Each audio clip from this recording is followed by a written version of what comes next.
hate cooking, but today I am making instant చిక్కుడుకాయ తాలింపు.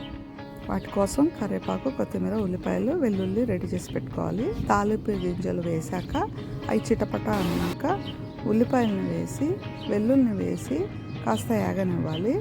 ఎండుమిర్చి వేయాలి. వాటిలో ఎండుమిర్చి నేను తాలింపులో వేయను, ఎందుకంటే ఘాటు బాగా వస్తుంది, సో దగ్గుతారు. అందుకనే ఉల్లిపాయల్లో వేసేస్తే ఆ ఘాటు తగ్గిపోతుంది. దాంట్లో కాస్త పసుపు వేసి ఉడకబెట్టిన చిక్కుడుకాయల్ని ఆ తాలింపులో వేసి కాస్త బాగా యాగనివ్వాలి.